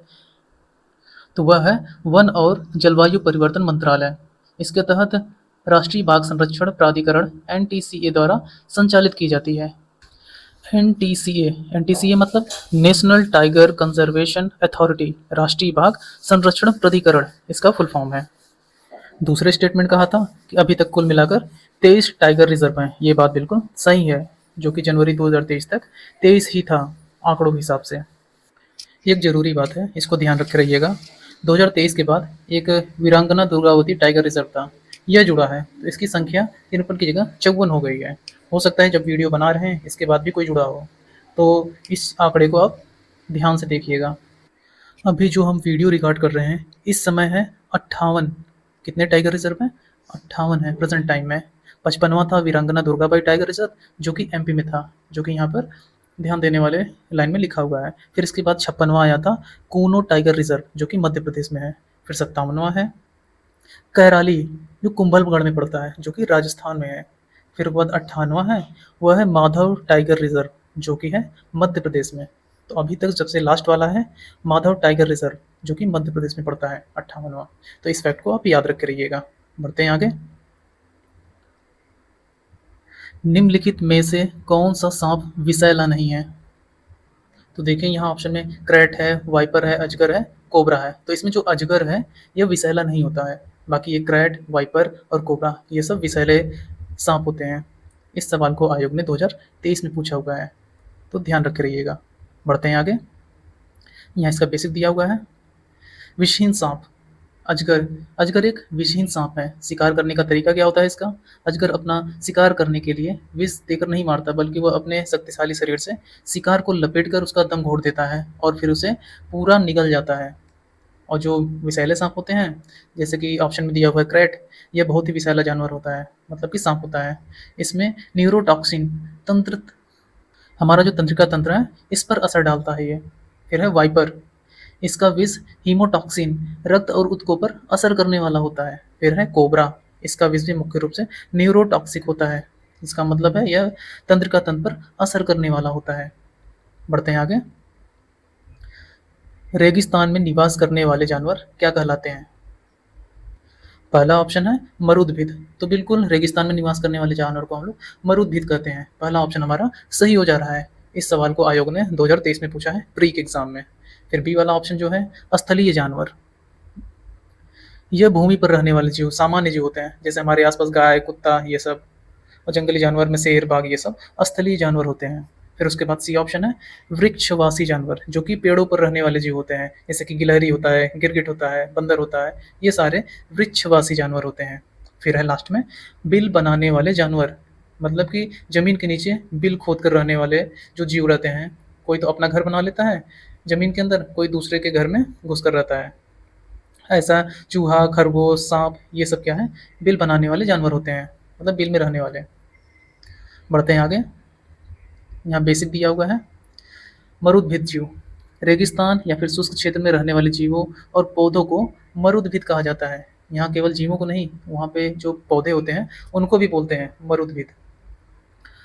रेगिस्तान में पानी की कमी और अत्यधिक तापमान से बचने के लिए इन जानवरों में विशेष अनुकूलन पाया जाता है। ये बहुत कम पानी में जीवित रह सकते हैं और गाढ़ा मूत्र उत्सर्जित करते हैं। दिन की गर्मी से बचने के लिए ये अक्सर भूमिगत बिलों में रहते हैं या फिर रात में बाहर निकलते हैं, रात्रिचर होते हैं, जैसे ऊँट, कंगारू चूहा, रेगिस्तानी लोमड़ी। तो ये था कुछ बेसिक बात। बढ़ते हैं आगे। भारत के किस भाग में हांगुल नाम का हिरण पाया जाता है? हांगुल नाम का, देखिए, हांगुल जम्मू कश्मीर में पाया जाता है। इसको हम लोग लाल हिरण के नाम से भी जानते हैं। यूरोपीय लाल हिरण एक दुर्लभ उपप्रजाति है और ये जम्मू कश्मीर का राजकीय पशु भी है, हांगुल। तो इसको ध्यान रखे रहिएगा। जम्मू कश्मीर हमें ऑप्शन नंबर बी में दिखाई दे रहा है, तो बी वाला ऑप्शन हमारा सही हो जा रहा है। इस सवाल को आयोग ने 2023 में पूछा है प्री के एग्जाम में। बढ़ते हैं आगे, इसका बेसिक देख लेते हैं। हांगुल, हांगुल जिसे कश्मीरी लाल हिरण भी कहा जाता है, यूरोपीय लाल हिरण का एक दुर्लभ उप प्रजाति है। राजकीय पशु है यह जम्मू कश्मीर का। मुख्य प्राकृतिक आवास दाची गांव राष्ट्रीय उद्यान। हांगुल मुख्य रूप से जम्मू कश्मीर के श्रीनगर के पास स्थित दाची गांव राष्ट्रीय उद्यान में पाया जाता है। यह विश्व का अंतिम प्राकृतिक आवास बचा हुआ है ये, और IUCN ने इसे रेड लिस्ट में डाला है। रेड लिस्ट का मतलब होता है गंभीर रूप से संकटग्रस्त जीव। प्रोजेक्ट हांगुल, इसके संरक्षण और आबादी बढ़ाने के लिए 1970 में प्रोजेक्ट हांगुल शुरू किया गया था। तो प्रोजेक्ट हांगुल कब शुरू किया गया? 1970 में, ध्यान रखे रहिएगा। और इसका संबंध है कश्मीर से, जम्मू कश्मीर, वहाँ का यह राजकीय पशु है। बढ़ते हैं आगे अब। फिर से कथन वाला सवाल आ गया है। दो स्टेटमेंट दिया हुआ है और हमें बताना है कौन सा कथन सही है। पहला है वन्यजीव संरक्षण अधिनियम 1972 केवल जंगली जानवरों की सुरक्षा के लिए कानूनी ढांचा प्रदान करता है। और दूसरा स्टेटमेंट कह रहा है प्रोजेक्ट एलिफेंट का लक्ष्य केवल जंगली एशियाई हाथियों का संरक्षण करना है। तो देखिए, जहाँ जहाँ पर केवल शब्द लिखा रहता है उसको बहुत ही सस्पेंस में लिया जाता है। तो यहाँ पहले वाले का थोड़ा सा देखते हैं। वन्य जीव संरक्षण अधिनियम 1972 में केवल जंगली जानवरों की सुरक्षा का बात नहीं किया गया था। यहाँ जानवर लिखा है ना, तो जंगल में जो जानवर रहते हैं, पक्षी रहते हैं, उभयचर रहते हैं, और जो सांप सरीसृप होते हैं, ये सब, इन सभी के संरक्षण की बात की गई है, न कि केवल जंगली जानवरों की। तो इस हिसाब से हमारा पहला वाला स्टेटमेंट गलत हो जा रहा है। यहाँ पर अगर केवल शब्द हटा दिया होता तो इसको हम सही मान सकते थे। बढ़ते हैं दूसरे स्टेटमेंट की तरफ। इसमें लिखा है प्रोजेक्ट एलिफेंट का लक्ष्य केवल जंगली एशियाई हाथियों का संरक्षण करना है। तो ऐसा भी नहीं है। इसमें केवल हाथियों का संरक्षण नहीं, बल्कि उनके जो प्राकृतिक आवास है उनका भी संरक्षण करना, और जो हाथी को मारा जा रहा है, मतलब कि मनुष्यों से हाथी और हम्म, मानव हाथी संघर्ष को कम करना प्रोजेक्ट एलिफेंट का लक्ष्य था।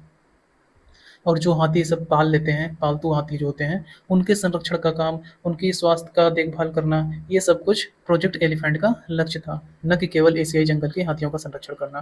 तो यहाँ बहुत ही सीमित करके लिखा हुआ है, तो इतना सीमित नहीं था। तो दोनों ही स्टेटमेंट गलत हैं। तो डी वाला ऑप्शन है, ना तो एक ना ही दो, डी वाला ऑप्शन हमारा सही हो जा रहा है। इस सवाल को आयोग ने 2023 में पूछा हुआ है प्री के एग्जाम में, जो कि बाद में कैंसिल हो गया था। बढ़ते हैं आगे अगले सवाल की तरफ।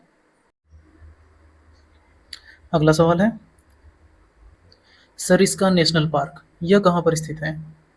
इसके बारे में आपने सुना होगा, ये राजस्थान के अलवर में पड़ता है। तो अलवर हमारा ऑप्शन नंबर बी में दिखाई दे रहा है, तो बी वाला ऑप्शन हमारा सही हो जा रहा है। इस सवाल को आयोग ने 2023 में पूछा हुआ है। चलिए इसका थोड़ा सा बेसिक देख लेते हैं। सरिस्का राष्ट्रीय उद्यान, इसकी स्थिति के बारे में बताया है। सरिस्का वन्यजीव अभ्यारण्य और राष्ट्रीय उद्यान राजस्थान के अलवर जिले में अरावली की पहाड़ियों में स्थित है। इसे वर्ष 1978 में प्रोजेक्ट टाइगर के तहत टाइगर रिजर्व घोषित किया गया था। यह दुनिया का पहला ऐसा रिजर्व है जहां बाघों का सफलतापूर्वक पुनरुत्पादन और स्थानांतरण किया जाता है। फिर है राजस्थान के अन्य प्रमुख राष्ट्रीय उद्यान, जो कि ऑप्शन में दिया था जैसलमेर के बारे में। जैसलमेर यहाँ पे लास्ट वाले में है। मरुभूमि राष्ट्रीय उद्यान यहाँ पर पड़ता है। क्वेश्चन में था ना एक, जैसलमेर, यह भी राजस्थान में ही पड़ता है। बाकी कानपुर, आगरा, ये दूसरी जगह पड़ते हैं। फिर है रणथंभौर राष्ट्रीय उद्यान, यह पड़ता है सवाई माधोपुर में, जो कि राजस्थान में ही पड़ता है। फिर है केवलादेव घनारेस राष्ट्रीय उद्यान, यह पक्षी अभ्यारण्य है, भरतपुर में पड़ता है, जो कि राजस्थान में ही है। बढ़ते हैं आगे। एक तरफ राष्ट्रीय उद्यान दिया हुआ है, दूसरी तरफ राज्य का नाम दिया हुआ है, और पूछा है निम्नलिखित युग्मों में से कौन सा सही सुमेलित नहीं है? कौन सा सही सुमेलित नहीं है? पहला है अबोहर, इसको मिलाया है राजस्थान से, तो पहला वाला ही गलत मिला दिया। ये राजस्थान में थोड़ी पड़ता है, ये पंजाब में पड़ता है। कहाँ पे? पंजाब में। तो पहला वाला ही स्टेट मतलब कि गलत मिलान कर दिया है। बाकी ये जो बुक्सा पश्चिम बंगाल में पड़ता है, ये सही है। बालपक्रम ये सही है मेघालय में, फिर सुरुई भी मणिपुर में पड़ता है, ये भी बिल्कुल सही लिखा हुआ है। इस सवाल को आयोग ने 2023 में पूछा हुआ है। तो इस हिसाब से हमारा पूछा है कौन सा सही सुमेलित नहीं है, तो ए वाला सही सुमेलित नहीं है। ऑप्शन नंबर ए हमारा सही हो जा रहा है। बढ़ते हैं आगे। यहाँ थोड़ा सा बेसिक देख लेते हैं। अबोहर यह अभ्यारण्य राजस्थान में ना होकर पंजाब के फाजिल्का जिला में स्थित है। यह विशेष रूप से काला हिरण के लिए प्रसिद्ध है, जिसे बिश्नोई समुदाय द्वारा संरक्षित किया जाता है। फिर है अबोहर पंजाब में, बुक्शा पश्चिम बंगाल में, बाल प्रक्रम यह मेघालय में पड़ता है, सिरोही ये मणिपुर में है। बुक्शा जो है टाइगर रिजर्व एवं राष्ट्रीय उद्यान है, और बालपक्रम ये रेड पांडा और गारो पहाड़ियों के लिए फेमस है। और सिरोही जो ना है ये दुर्लभ सिरोही लिली के लिए प्रसिद्ध है। लिली आपने देखा होगा। बढ़ते हैं आगे। एक तरफ जीव मंडल रिजर्व का नाम दिया हुआ है, दूसरी तरफ राज्य का नाम दिया हुआ है, और क्वेश्चन में कहा है सूची 1 को सूची 2 से सुमेलित कीजिए और सूचियों को नीचे दिए गए कोड का प्रयोग करके सही उत्तर दीजिए। हमें मिलान करना है। पिछले वाले में चेक करना था कौन सही मिला है कौन नहीं, इस वाले में मिलान करना है। पहला है सिमलीपाल, तो आप सभी जानते हैं ये उड़ीसा में पड़ता है, उड़ीसा में दूसरे वाले पॉइंट में दिखाई दे रहा है। दूसरा है नोक रेकी, नोक रेकी पड़ता है मेघालय में, मेघालय हमारा 4th पॉइंट में दिया हुआ है। फिर है अगस्त मलाई, अगस्त मलाई को कौन नहीं जानता, ये केरल और तमिलनाडु में फैला हुआ है। तो केरल दिया हुआ है, तमिलनाडु नहीं दिया हुआ है, फर्स्ट वाला ऑप्शन। बाकी ये जो लास्ट बचा ये मानस में है, मानस असम में है। तो इस हिसाब से ए का 2, बी का 4 कहाँ दिया हुआ है, ए में दिया हुआ है, बी में भी दिया हुआ है। फिर उसके बाद सी का 1, सी का 1 हमें केवल ऑप्शन नंबर ए में दिखाई दे रहा है। तो इस हिसाब से ऑप्शन नंबर ए हमारा सही हो जा रहा है। इस सवाल को आयोग ने 2024 में पूछा है प्री के एग्जाम में, तो ध्यान रख रहिएगा इन सारे जीवमंडल रिजर्व को। बढ़ते हैं आगे। यहाँ पर जीवमंडल रिजर्व और इसको सही सुमेलित किया है। सिमलीपाल उड़ीसा में, नेकरेकी मेघालय में, अगस्तमलाई केरल में और तमिलनाडु में, मानस असम में। इनके बारे में थोड़ा सा बेसिक और देख लेते हैं सिमलीपाल के बारे में। ये उड़ीसा के मयूरभंज जिला में पड़ता है। देखिए अब जिला भी पूछ रहा है, न केवल राज्य का नाम दे रहा है, अब जिला का नाम दे देकर पूछ रहा है। भले ही आप उत्तर प्रदेश की एग्जाम में तैयारी कर रहे हैं, लेकिन अदर स्टेट के जिला से भी क्वेश्चन पूछ ले रहा है। हालांकि ये फेमस है इसलिए कोई वो वाली बात नहीं है। इसकी विशेषता क्या है, यह मयूरभंज हाथी रिजर्व का हिस्सा है, जो यूनेस्को के मैन एंड बायोस्फीयर नेटवर्क में शामिल है। फिर दूसरा है नोकरेक, ये गारो पहाड़ियों में स्थित है मेघालय में। यह लाल पांडा और संतरी नींबू प्रजातियों अनुवांशिक विविधता के लिए प्रसिद्ध है। फिर तीसरा है अगस्तमलाई, यह केरल और तमिलनाडु की सीमा पर स्थित पश्चिमी घाट का क्षेत्र है। यहाँ पर पश्चिमी घाट का एक अत्यंत समृद्ध जैव विविधता हॉटस्पॉट है। फिर लास्ट में है असम, यहाँ पर है मानस। मानस की विशेषता है कि यह एक जैवमंडल रिजर्व के साथ साथ यूनेस्को विश्व धरोहर स्थल है। यहाँ पर टाइगर रिजर्व और एलिफेंट रिजर्व भी हैं। यह एक सींग वाले गैंडे और जंगली भैंसे के लिए प्रसिद्ध है। किस चीज़ के लिए प्रसिद्ध है, एक सींग वाले गैंडे और जंगली भैंसों के लिए, तो ध्यान रख के रहिएगा। बढ़ते हैं आगे। फिर है विश्व सामाजिक संरक्षण रिपोर्ट प्रकाशित की जाती है किसके द्वारा, तो यह रिपोर्ट आईएलओ द्वारा प्रकाशित की जाती है। आईएलओ मतलब इंटरनेशनल लेबर ऑर्गेनाइजेशन। तो इंटरनेशनल लेबर ऑर्गेनाइजेशन हमें ऑप्शन नंबर बी में दिखाई दे रहा है, अंतर्राष्ट्रीय श्रम संगठन द्वारा। तो बी वाला ऑप्शन हमारा सही हो जा रहा है। इस सवाल को आयोग ने 2023 में पूछा है प्री के एग्जाम में, तो इम्पॉर्टेंट है। बढ़ते हैं आगे। इसका बेसिक देख लेते हैं। विश्व सामाजिक संरक्षण report, world social protection report, इसको जारी करता है आईएलओ, इंटरनेशनल लेबर ऑर्गेनाइजेशन। इसकी स्थापना हुई थी 1919 में वर्साई की संधि द्वारा। इसका मुख्यालय है जिनेवा स्विट्जरलैंड, और इसके अलावा यह रिपोर्ट प्रकाशित करता है ग्लोबल वेज रिपोर्ट को, और world employment and social outlook को भी यही प्रकाशित करता है। इसका उद्देश्य है यह रिपोर्ट दुनिया भर में सामाजिक सुरक्षा प्रणालियों, पेंशन, बेरोजगारी, लाभ और स्वास्थ्य सुरक्षा के वैश्विक रुझानों और आंकड़ों का विश्लेषण करती है। तो यह इसका उद्देश्य है विश्व सामाजिक संरक्षण रिपोर्ट का। बढ़ते हैं आगे। कुछ और रिपोर्ट का नाम दिया हुआ है, संस्था का नाम दिया हुआ है साथ साथ में। पहला संस्था है विश्व आर्थिक मंच, world economic forum, global gender map gap report, फिर है ग्लोबल कॉम्पिटिशन रिपोर्ट। इन दोनों को विश्व आर्थिक मंच जारी करता है। फिर है WHO द्वारा कौन सा चीज़ जारी किया जाता है? वर्ल्ड हेल्थ रिपोर्ट को जारी किया जाता है विश्व स्वास्थ्य संगठन द्वारा। फिर लास्ट में है विश्व बैंक द्वारा वर्ल्ड डेवलपमेंट रिपोर्ट जारी की जाती है। ग्लोबल इकोनॉमिक प्रोस्पेक्ट्स जारी किया जाता है। तो ये सारे मुख्य रिपोर्ट हैं जो अक्सर एग्जाम में पूछे जाते हैं और उनसे संबंधित संस्था का नाम दिया हुआ है। बढ़ते हैं आगे। रियो शिखर सम्मेलन 1992 का एजेंडा 21 किससे संबंधित था? पहला ऑप्शन है ओजोन परत के संरक्षण से। तो यहाँ ओजोन परत से संबंधित बातें नहीं की गई थी, यहाँ सतत विकास की बातें की गई थी, जो कि दूसरे वाले ऑप्शन में दिखाई दे रहा है। तो ऑप्शन नंबर बी सही हो जा रहा है। बाकी ये प्रदूषक भुगतान सिद्धांत भी नहीं है, न ही पर्यावरण शिक्षा से। इस सवाल को आयोग ने 2023 में पूछा हुआ है प्री के एग्जाम में।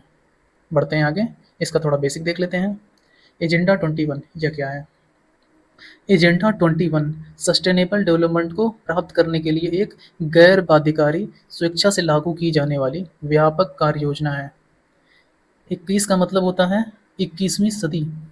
यहाँ जो 21 है एजेंडा 21, तो 21 जो शब्द है मतलब अंक है, ये 21वीं सदी की बात की जा रही है इससे। फिर है रियो शिखर सम्मेलन 1992। इसका आयोजन किया गया था जून 1992 में ब्राज़ील के शहर रियो डी जेनेरियो में। पर्यावरण और विकास पर संयुक्त राष्ट्र सम्मेलन आयोजित हुआ था, जिसे पृथ्वी सम्मेलन भी कहा जाता है। इसका परिणाम निकला था कि इसी सम्मेलन में वैश्विक स्तर पर पर्यावरण संरक्षण और सतत विकास को बढ़ावा देने के लिए एजेंडा 21 को अपना लिया गया था। तो ये था कुछ बेसिक बात सतत विकास से संबंधित। बढ़ते हैं आगे। एक तरफ सतत विकास का लक्ष्य दिया हुआ है, दूसरी तरफ उससे संबंधित गोल्स दिए हुए हैं। SDG 10 में क्या लिखा है? देश के भीतर असमानता को कम करना। तो असमानता को कम करना पॉइंट नंबर 3 में दिखाई दे रहा है। फिर SDG 13 इसमें जलवायु चेंज की बात की गई है, तो हमारा जलवायु हमें पॉइंट नंबर 1 में दिखाई दे रहा है, जलवायु क्रिया। फिर है SDG 14, ये पानी के नीचे के जीवन के बारे में बात करता है, तो पानी के नीचे का जीवन 4 वाले ऑप्शन में दिखाई दे रहा है। फिर SDG 15 ये ज़मीन पर जीवन की बात करता है। इस हिसाब से हमारा ए का थर्ड बी का 1 कहाँ दिया हुआ है? ए का थर्ड बी का 1 यह केवल डी वाले ऑप्शन में दिया हुआ है, बाकी के सारे ऑप्शन एलिमिनेट हो जा रहे हैं, तो डी वाला ऑप्शन हमारा सही हो जा रहा है। इस सवाल को आयोग ने 2023 में पूछा है प्री के एग्ज़ाम में, तो ध्यान रख के रहिएगा। बढ़ते हैं आगे, थोड़ा सा इसके बारे में और देख लेते हैं। यहाँ पर सही मिलान किया हुआ है। उसके बाद फिर यहाँ पर 17 के 17 गोल्स दिए हुए हैं। SDG 1 में है नो पॉवर्टी, फिर 2 में जीरो हंगर, 3 में गुड हेल्थ, 4 में है क्वालिटी एजुकेशन, 5 में है जेंडर इक्वालिटी, 6 में है क्लीन वाटर, 7 में है क्लीन एनर्जी, फिर 8 में है डिसेंट वर्क, 9 में इंडस्ट्री एंड इनोवेशन, 10 में है रिड्यूस इनइक्वालिटी, 11 में है सस्टेनेबल सिटीज़, फिर 12 में है रिस्पॉन्सिबल कंजम्पशन, फिर 13 में है क्लाइमेट एक्शन, 14 में है लाइफ बिलो वाटर, 15 में है लाइफ ऑन लैंड, 16 है peace and justice, and last में है पार्टनरशिप मतलब वैश्विक साझेदारी। तो ये था 17 गोल का नाम इंग्लिश में। हिंदी में एक बार देख लेते हैं। पहला है गरीबी का अंत, दूसरा है भुखमरी का अंत, तीसरा है उत्तम स्वास्थ्य, फिर है शिक्षा, फिर समानता, स्वच्छ जल, स्वच्छ ऊर्जा, रोजगार, उद्योग नवाचार, असमानता में कमी, टिकाऊ शहर, जिम्मेदार उपभोक्ता, जलवायु सुरक्षा, जलीय जीव, स्थलीय जीव, शांति, न्याय और वैश्विक साझेदारी। तो ये था 17 गोल। बढ़ते हैं आगे। भारत के संदर्भ में निम्नलिखित अधिनियमों को उनके वर्ष से सुमेलित कीजिए और सूचियों के नीचे दिए गए कूट के प्रयोग से सही उत्तर चुनिए। पहला है वन्यजीव संरक्षण अधिनियम, यह आया था 1972 में। 1972 हमारा 3 वाले पॉइंट में दिखाई दे रहा है। फिर उसके बाद है पर्यावरण संरक्षण अधिनियम, यह आया था 1986 में। 1986 हमें पॉइंट नंबर 1 में दिखाई दे रहा है। फिर है राष्ट्रीय हरित अधिकरण अधिनियम, यह आया था 2010 में। 2010 हमें पॉइंट नंबर 4 में दिखाई दे रहा है। फिर लास्ट में है जैव विविधता संरक्षण अधिनियम, इसको लाया गया था सन 2002 में, तो सन 2002 में ऑप्शन नंबर पॉइंट नंबर 2 में दिखाई दे रहा है।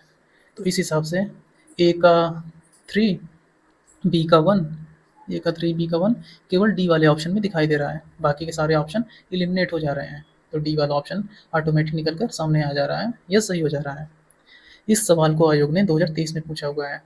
बढ़ते हैं आगे, थोड़ा सा इन सभी के बारे में बेसिक देख लेते हैं। पहला है वन्यजीव संरक्षण अधिनियम 1972। इसका उद्देश्य था वन्यजीव, जिसमें पशु, पक्षी और पौधे सारे ही शामिल हैं, इनकी प्रजातियों का संरक्षण करना और उनके शिकार और अवैध व्यापार पर रोक लगाना। इसकी क्या विशेषता थी?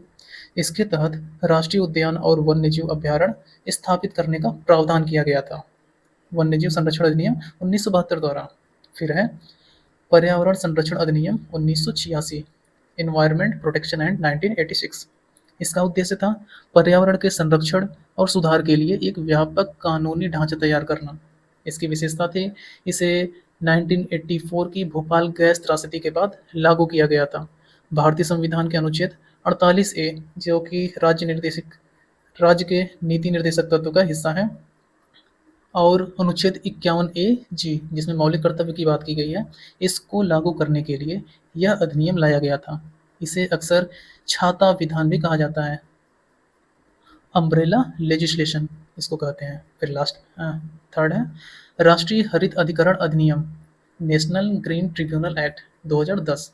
इसका उद्देश्य था पर्यावरण से जुड़े मामलों के शीघ्र निपटाने के लिए एक विशेष न्यायिक निकाय, इसको NGT बोलते हैं, इसकी स्थापना करना। इसकी क्या विशेषता थी? यह भारत दुनिया का ऐसा तीसरा देश और पहला विकासशील देश बन गया जिसने ऐसा विशेष पर्यावरण प्राधिकरण स्थापित किया। इससे पहले ऑस्ट्रेलिया और न्यूजीलैंड था। अब पहले नंबर पे ऑस्ट्रेलिया, फिर न्यूजीलैंड, उसके बाद भारत बन गया, मतलब ये थर्ड पॉइंट पे है, तीसरा है, तीसरे नंबर पर। फिर लास्ट में है जैव विविधता अधिनियम 2002, बायोलॉजिकल डाइवर्सिटी एक्ट 2002। इसका उद्देश्य था जैविक विविधता का संरक्षण करना, इसके घटकों का सतत उपयोग और जैविक संसाधनों के उपयोग तथा भविष्य के लिए उनके संरक्षण की आवश्यकता को संतुलित करने को हम क्या कहते हैं? पहला ऑप्शन है संसाधन संरक्षण, दूसरा है सतत विकास, तीसरा है भविष्य के संसाधन, चौथा है खपत में कमी करना। तो इसके लिए ये शब्द चुना गया है सतत विकास को, जो कि दूसरे वाले ऑप्शन में दिखाई दे रहा है। तो बी वाला ऑप्शन हमारा सही हो जा रहा है। इस सवाल को आयोग ने 2023 में पूछा है, प्री के एग्जाम में। चलिए इसकी थोड़ी सी बेसिक देख लेते हैं। एनसीईआरटी इसके बारे में क्या परिभाषा देती है? संसाधनों का उपयोग करने की आवश्यकता और भविष्य के लिए उनके संरक्षण में संतुलन बनाए रखना, यही सतत पोषणीय विकास है। इसका मूल सिद्धांत है कि विकास इस प्रकार से हो जो वर्तमान पीढ़ी की आवश्यकताओं को पूरा करे और भविष्य की पीढ़ियों को अपनी आवश्यकताओं को पूरा करने की क्षमता से समझौता न करना पड़े, मतलब कि बिना भावी पीढ़ियों की अपनी आवश्यकताओं को पूरा करने की क्षमता से समझौता किए। हम कोई चीज़ इस्तेमाल कर रहे हैं, भविष्य के लिए वो बचा रहे, इस तरीके से हम इस्तेमाल करें। तो ऐसा इस चीज़ के लिए हम सतत विकास इसको नाम देते हैं। फिर है संसाधन संरक्षण, सतत विकास, इनमें क्या अंतर है? संसाधन संरक्षण होता है संसाधनों का सतर्कतापूर्वक उपयोग करना और उन्हें नवीकरण के लिए समय देना। और सतत विकास क्या होता है? इसमें संसाधनों का विवेकपूर्ण उपयोग और पर्यावरण का ध्यान प्लस भविष्य की पीढ़ियों का संरक्षण, तीनों ही चीज़ें शामिल होती हैं। ब्रुकलिन रिपोर्ट 1987 में इस अवधारणा को वैश्विक स्तर पर आवर कॉमन फ्यूचर नामक रिपोर्ट के माध्यम से व्यापक लोकप्रियता इसको मिली थी। कौन सा रिपोर्ट था? Brooklyn report 1987। बढ़ते हैं आगे। एक तरफ महत्वपूर्ण दिवस दिया हुआ है, दूसरी तरफ दिनांक दिया हुआ है और इसको हमें मैच करना है। पहला है विश्व जनसंख्या दिवस। यह कब मनाया जाता है? यह मनाया जाता है 11 जुलाई को। 11 जुलाई हमें दूसरे वाले पॉइंट में दिखाई दे रहा है। फिर है विश्व वन्यजीव दिवस। इसको मनाया जाता है 3 मार्च को। वन्यजीव दिवस 3 मार्च को मनाया जाता है। और ओजोन दिवस, इसके बारे में कौन नहीं जानता, इसको 16 सितंबर को मनाते हैं, जो कि हमें फोर्थ वाले पॉइंट में दिखाई दे रहा है। फिर है विश्व स्वास्थ्य दिवस। इसको मनाते हैं 7 अप्रैल को, तो तीसरे वाले पॉइंट में दिया हुआ है। तो इस हिसाब से ए का 2 ए में भी है, सी में भी है, फिर बी का 1 ये भी ए में सी में है, फिर सी का 4 ये हमें सी वाले ऑप्शन में दिखाई दे रहा है। बाकी ये वाला एलिमिनेट हो गया, बाकी के सारे भी एलिमिनेट हुए हैं। ये सी वाला ऑप्शन हमारा सही हो जा रहा है। इस सवाल को आयोग ने 2023 में पूछा है आरओ के प्री वाले एग्जाम में, तो ध्यान रख के रहिएगा, इंपॉर्टेंट है। बढ़ते हैं आगे। यहाँ बेसिक कुछ दिया हुआ है, बेसिक देख लेते हैं। विश्व जनसंख्या दिवस 11 जुलाई, इसका पृष्ठभूमि है 11 जुलाई 1987 को दुनिया की आबादी 5 अरब पहुंच गई थी, जिसे 5 बिलियन डे कहा जाता है। इसी से प्रेरित होकर संयुक्त राष्ट्र विकास कार्यक्रम द्वारा 1989 में इसकी शुरुआत की थी, 11 जुलाई 1987 से। फिर है वन वन्यजीव दिवस, विश्व वन्यजीव दिवस 3 मार्च को जो मनाते हैं। इसके पीछे का जो कारण है, 3 मार्च 1973 को वन्यजीवों और वनस्पतियों की संकटग्रस्त प्रजातियों के अंतर्राष्ट्रीय व्यापार पर सीटीज पर हस्ताक्षर किए गए थे। इसी दिन की याद में संयुक्त राष्ट्र महासभा ने इसे घोषित किया था। 3 मार्च 1973 को सिटीज पर हस्ताक्षर हुआ था, उसी की याद में मनाया जाता है 3 मार्च को।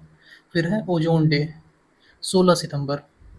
16 सितंबर 1987 को ओजोन परत को नुकसान पहुंचाने वाले पदार्थों पर नियंत्रण के लिए मॉन्ट्रियल प्रोटोकॉल पर साइन हुआ था। इस वजह से 16 सितंबर को हम लोग ओजोन डे के रूप में मनाते हैं।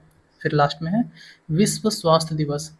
इसका बैकग्राउंड क्या है, 7 अप्रैल 1948 को डब्ल्यूएचओ की स्थापना हुई थी, मतलब विश्व स्वास्थ्य संगठन, जिसको इंग्लिश में कहते हैं वर्ल्ड हेल्थ ऑर्गेनाइजेशन, इसकी स्थापना हुई थी। इसलिए हर साल 7 अप्रैल को यह दिवस मनाया जाता है, विश्व स्वास्थ्य दिवस। तो ये था कुछ बेसिक बातें, क्वेश्चन था। इसके बाद आपसे मिलते हैं अगले वीडियो में नए विषय के पीवाईक्यू के साथ।